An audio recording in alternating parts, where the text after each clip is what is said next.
অ্যালবেয়ার কাম্যুর সেই জগৎ কাঁপানো উপন্যাস দি আউটসাইডারের গভীরে আমরা প্রবেশ করতে চলেছি।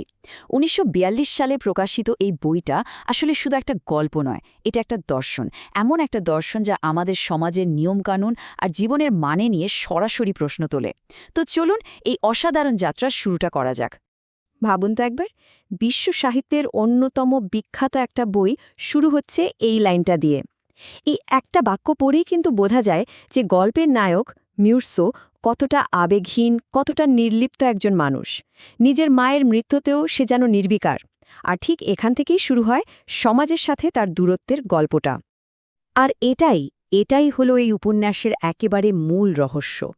মির্সো একজন মানুষকে খুন করে, এটা সত্যি, কিন্তু আদালতে তার খুনের চেয়েও অনেক বড় মুদ্রা হয়ে দাঁড়ায় তার এই আবেগহীনতা। আমরা এই বিশ্লেষণের মাধ্যমে এই জটিল প্রশ্নটারই উত্তর খোঁজার চেষ্টা করব। তো আজ আমরা মিউর্সোর এই অদ্ভুত জার্নিটা ধাপে ধাপে দেখব। প্রথমে দেখব মায়ের মৃত্যুতে তার কান্না না করার ঘটনা, তারপর তার অর্থহীন জীবনযাপন, সৈকতে সেই হত্যাকাণ্ড এবং এরপর আদালতে তার খুনের চেয়েও তার চরিত্রের বিচার হওয়া। শেষে অ্যাবসার্ড বা অর্থহীনতাকে সে কিভাবে মেনে নিল, আর কেনই বা এই উপন্যাসটা আজও এত গুরুত্বপূর্ণ সেটাও আমরা বোঝার চেষ্টা করব। তো গল্পের শুরুটাই হয় এমন একটা ঘটনা দিয়ে যা কিনা মির্সোর পুরো ভবিষ্যৎটাই ঠিক করে দেয়। আর সেটা হলো তার মায়ের মৃত্যুর প্রতি তার একদম অন্যরকম অদ্ভুত এক প্রতিক্রিয়া। মুর্সোর আচরণটা একটু খেয়াল করলে অদ্ভুত লাগবে। সে বৃদ্ধাশ্রমে যায় ঠিকই, কিন্তু মায়ের মৃতদেহ দেখতে চায় না। সারা রাত ধরে কফিনের পাশে বসে কফি খায়, সিগারেট টানে, কিন্তু তার চোখে এক ফোঁটাও জল নেই। ভাবা যায়, পরে সে নিজেই বলে যে অন্ত্যেষ্টিক্রিয়ার দুঃখের চেয়ে তার বেশি মনে আছে সেই দিনের প্রচণ্ড রোদ আর অসহ্য গরমের কথা।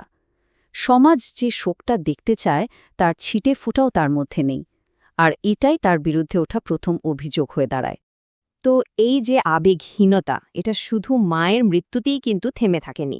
চলুন এবার দেখি মিউর্সোর এই নির্লিপ্তি তার দৈনন্দিন জীবন আর সম্পর্কগুলোর ওপর কিভাবে প্রভাব ফেলেছিল।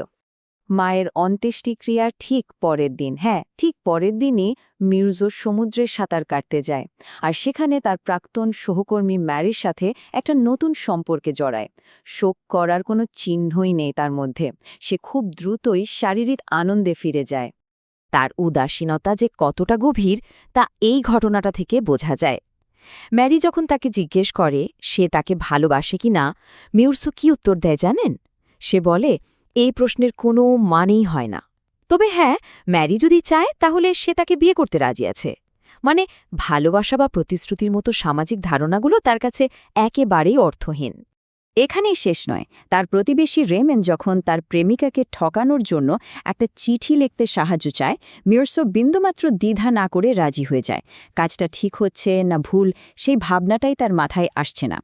এই যে উদাসীনতা, এটাই তাকে অন্যের একটা অনৈতিক কাজের অংশীদার করে তোলে। আর এরপরই গল্পটা এমন একটা দিকে মোড় নেয় যেখানে একটা ছোট্ট অযৌক্তিক ঘটনা সব কিছু ওলটপালট করে দেয়। ঘটনাগুলো খুব দ্রুত ঘটে যায়। রেমান্ডের সাথে পুরনো বিবাদের জেরে সৈকতে আরব যুবকদের সাথে তাদের একটা মারামারি হয়। কিছুক্ষণ পর মির্সো একা একাই সৈকতে ফিরে আসে। প্রচণ্ড রোদে তার মাথা ঘুরছিল। ঠিক সেই সময় সে দেখে একজন আরব যুবক ছুরি হাতে দাঁড়িয়ে আছে।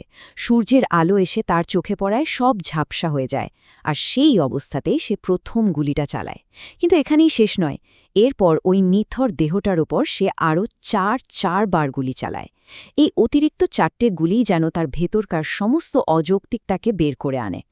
আর যখন তাকে জিজ্ঞেস করা হলো সে খুনটা কেন করল, তার একটাই উত্তর ছিল, এটা সূর্যের জন্যই হয়েছিল। এই উত্তরটা আদালত আর গোটা সমাজকে একেবারে হতবাক করে দেয়। কোনো যুক্তি নেই, আবেগ নেই, অনুশোচনাও নেই, সরাসরি প্রকৃতির উপর দায় চাপিয়ে দেওয়া। এই হত্যাকাণ্ডের পর বিচার শুরু হয়, কিন্তু এটা কোনো সাধারণ খুনের বিচার ছিল না। এটা ছিল মির্সোর চরিত্রের বিচার, তার সত্তার বিচার। আদালতে গিয়ে তো পুরো ব্যাপারটাই কেমন অদ্ভুত হয়ে গেল। একদিকে তার অপরাধ একজন মানুষকে হত্যা করা, আর অন্যদিকে তার বিরুদ্ধে প্রমাণ হিসেবে কি দেখানো হলো? মায়ের মৃত্যুতে না কাঁদা, তার পরের দিনই প্রেম করা, আর ঈশ্বরে বিশ্বাস না থাকা। ধীরে ধীরে তার কাজটা গৌণ হয়ে গেল, আর তার সত্তাটাই যেন প্রধান অপরাধ হয়ে দাঁড়াল। প্রসিকিউটর অর্থাৎ অভিযোগকারী আইনজীবী তাকে সোজা সাপটা একজন দানব বলে আখ্যা দেন, যার কোনো নৈতিকতা বোধ নেই। যুক্তিটা ছিল এমন, যে মানুষ সমাজের আবেগ বা নিয়মের তোয়াক্কা করে না, সে সমাজের জন্য বিপজ্জনক, তাই তার মৃত্যুদণ্ডই প্রাপ্য। আসলে মিউর্সোকে শাস্তি দেওয়া হয়েছিল কারণ সে সমাজের এই নাটকে অভিনয় করতে রাজি ছিল না। কিন্তু মৃত্যুদণ্ড শোনার পর মিউর্সোর মধ্যে অদ্ভুত এক পরিবর্তন আসে। শাস্তির মুখোমুখি হয়ে সে যেন এক ধরনের দার্শনিক মুক্তি খুঁজে পায়। এখানেই কামিউর সেই বিখ্যাত দর্শন অ্যাবসার্ডিজম বা অর্থহীনতার দর্শনটা পরিষ্কার হয়ে ওঠে।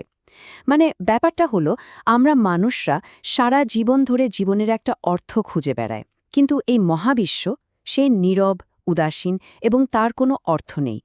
এই দুটোর মধ্যে যে একটা সংঘাত, কামিও তাকেই বলেছেন অ্যাবসার্ড। আর এই উপলব্ধিটাই মিউর্সোকে শেষমেশ মুক্তি দেয়। জীবনের শেষ মুহূর্তে সে বলে, আমি আমার হৃদয় খুলে দিলাম মহাবিশ্বের মমতাহীন উদাসীনতার সামনে। সে বুঝতে পারে এই যে বিশাল মহাবিশ্ব, তার আসলে কোনো উদ্দেশ্যই নেই, আর এই সত্যিটা মেনে নিলেই এক ধরনের শান্তি মেলে। তাহলে প্রশ্ন হল, এত বছর পরেও কেন দি আউটসাইডার আমাদের এত ভাবায়? এর কারণ হল, উপন্যাসটা এমন কিছু চিরন্তন প্রশ্ন তুলে ধরে যা আজও প্রাসঙ্গিক। এই উপন্যাসের একেবারে মূলে আছে বিচ্ছিন্নতা, মানে সমাজের সাথে খাপ খাওয়াতে না পারার যে অনুভূতি। আছে জীবনের অর্থহীনতা, যা অ্যাবসার্ডিজমের মূল কথা। সমাজ বনাম ব্যক্তির যে সংঘাত, যেখানে সামাজিক প্রত্যাশার সাথে ব্যক্তিগত সততার লড়াই চলে। আর সবশেষে প্রকৃতির প্রভাব, যা দেখায় কিভাবে আমাদের শারীরিক অনুভূতিগুলো অনেক সময় যুক্তিবোধকেও ছাপিয়ে যেতে পারে। সবশেষে উপন্যাসটি আমাদের সবার সামনে একটা গভীর প্রশ্ন রেখে যায়। সমাজে টিকে থাকতে হলে কি মিথ্যে আবেগের অভিনয় করে যেতে হবে, নাকি নিজের সত্যতার জন্য, নিজের এই উদাসীনতার জন্য সমাজের চোখে অপরাধী হওয়াটাই শ্রেয়? মিউর্সোর গল্প আমাদের এই কঠিন প্রশ্নটি নিয়ে নতুন করে ভাবতে বাধ্য করে।